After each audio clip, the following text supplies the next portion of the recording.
It's your boy Be Good. Make sure you check out UnleashMagazine.com. They doing big things out here. It's your boy Half Man Half Pit. We repping Mercy's Kennels. I'm out. Well, I'm a dog trainer in Atlanta. I work with mostly pit bulls. That's what I got my reputation for. Taking a lot of dogs other trainers wouldn't take, rehabilitating them and getting them adopted. Well, now, because I feel pit bulls need the most help, that's where my focus is. I have a lot of expertise with that breed, but I also work with pretty much all breeds from, you know, small dogs to larger dogs as well. But pit bulls are my focus. That's who I mostly train with, because there's a lot of trainers that won't work with them. And also, you know, there's a lot of education that needs to be done. Well, yeah, I mean, the problem is people are giving these dogs up because there's too many of them. They're being overbred in the communities. You know, they're being mistreated, misused, neglected, left on chains, so they're escaping. So there's a big stray problem in a lot of cities.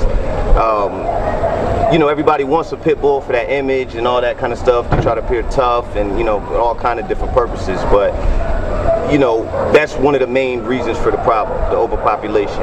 I mean, you might see we here at DeKalb County Animal Control, this is actually where I got started doing a lot of the outreach that I do. I used to be a breeder. Years ago, I used to breed dogs, a lot of blues, put out a lot of dogs in the street. I didn't know anything was wrong with it, just like a lot of breeders don't think anything's wrong with it.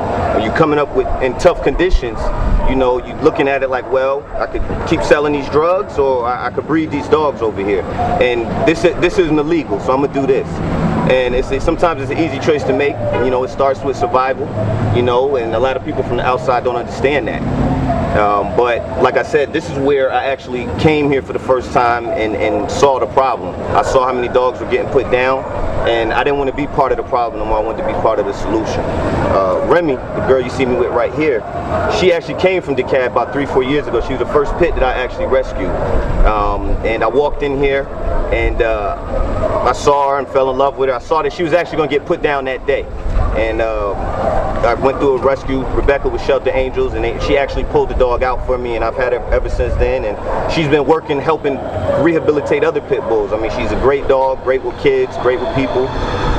And there's a lot like her in there. You know, a lot of people don't know it though, because they don't last long.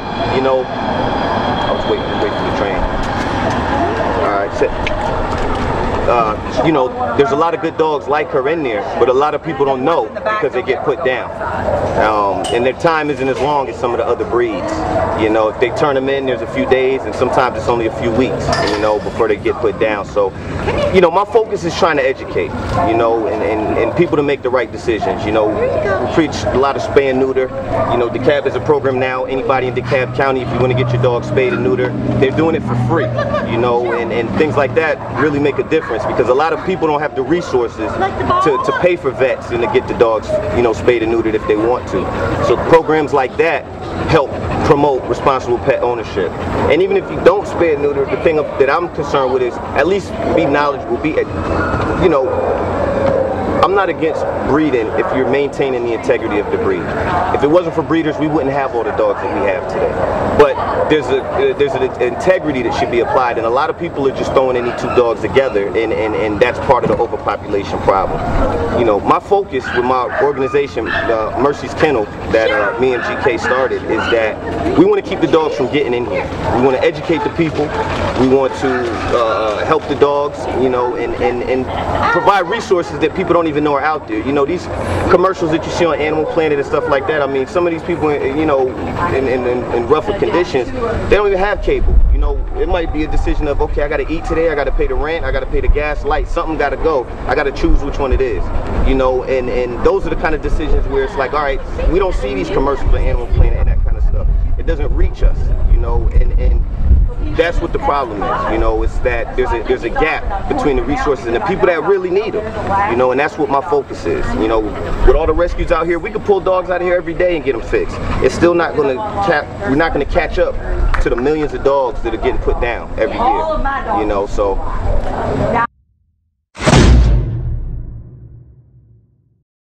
How have dogs changed me? But let me tell you something. I was the opposite of calm when I was coming up. I was a hothead. I got in a lot of fights growing up.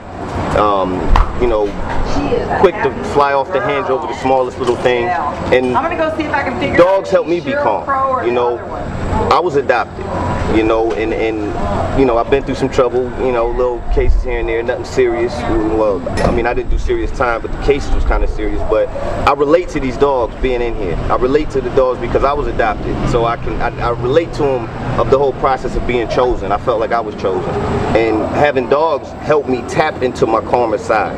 You know, I didn't know how to be calm. I would always just overreact, and dogs respond to the calmness. You know, and seeing how that, you know, worked with them and me feeding off of them feeding off of me, it just helped me, you know, be a much calmer person, helped me be a lot more disciplined. It helps my bond with my kids, you know, just helping them learn about animals and how to behave in the right way around dogs. You know, a lot of kids now, they don't even know how to behave around dogs. A lot of these bites that are going on could be prevented with some basic information. You know, it was funny, the other day I was getting her out the van. She's on a leash, she's sitting in the van, and the door opens, and these kids just start screaming and go running, and then just chaos. And you know, even some simple information of, look, this is not how you act if you're scared of a dog. You know, the best thing to do is this. You know, just walk by, be calm, and stuff like that. You know, just simple education will prevent a lot of you know, kids getting bitten and things like that. And that's what my focus is education, informing people to make better decisions. A lot of rescues and stuff like that, they don't, I hear it all the time, we don't care about the people, we just care about the dogs. Well, I care about the people. You see what I'm saying? Because I feel if the people are in better conditions, they can take better care of their animals. You know, and if they have a better understanding of how to take care of animals, then they're gonna do it. If you know better, you do better. You know, just like me, I used to breed, you know, I was rolling up newspapers, hitting my dog when they did something, and rolling their nose all in their poops and all that kind of stuff, until I learned better, you know, and then I do better, and I try to just pass that on, you know, and it's hard because people that don't understand from the outside looking in, they're quick to judge, be judgmental. Before you judge that person of why their dog's not fixed or you know, whatever, ask them why, or ask them would they be interested, you know, provide a solution as opposed to attacking what the problem is. You know, and I've seen a lot more get done that way than the way things have kind of traditionally been going on. Mercy's Kennel is a 501 nonprofit organization that me and my partner G.K. Simpson started. It's a little different than traditional rescues because we're focused on keeping the dogs out of here. We do a lot of outreach in the community. You know, we talk to a lot of ex-breeders, ex-dog fighters, and we try to get them to choose a different path in life, you know, and a lot of it is just informing them. You know, we also have a few programs where we actually bring them to the shelter, and we let them see what all this overbreeding and overpopulation leads to. A lot of them don't even know it. You know, I didn't until I came in here and I saw that first day I came, 13 pits got put down. You know, and a lot of them were sweet. You know, and that happens a lot. We also try to create opportunities as well, whether it's jobs in the animal community, whether it's pet sitting, whether it's grooming, bathing, training. A lot of people don't even know that they can do that kind of stuff or how to do it. And we introduce them to it. You know, a lot of times doors are closed if somebody has a record or a felony or something like that. And there's a lot of good people that just made a mistake and want to do better with their life. You know, and sometimes those opportunities aren't there for them. And that's what our focus is. You know, I hear people say all the time, you know, we're trying to reach the unreachable, but I don't feel anybody's unreachable. I think you just have to have the right approach, because there's a lot of people that you would have never thought gave up dog fighting or gave up breeding and ended up doing it once they actually got a glimpse of what was going on. Okay, well, the Mercy's Kennel, we have a Facebook page you just search for Mercy's Kennel, MERCYSKENNEL on Facebook, and then the website is mercyskennel.org. And as far as me, Be Good, my website's Be Good Dog Training, just the letter B, and then good, and then dog training. And then I have links from there to all kind of resources as far as involving dogs and events that are going on, information, education, programs that are going on. Like I said, the DeKalb County doing a program about free spay and neuters. We got some other events coming up. you know, where we're just trying to raise awareness and things like that. And you know, we're based on donations, you know, so whether you could donate a leash, collar, food, money, whatever it is, it all helps. And it's actually getting to the people. It's not going to a marketing budget like, you know, somebody else and all that kind of stuff. It's actually going to people that are using it for what it's supposed to be used for, you know, and that's the difference, you know. And one note about Mercy's Kennel that I just want to focus on, and not just Mercy's Kennel, but just me and my beliefs, are that I want to stop focusing on what makes us different.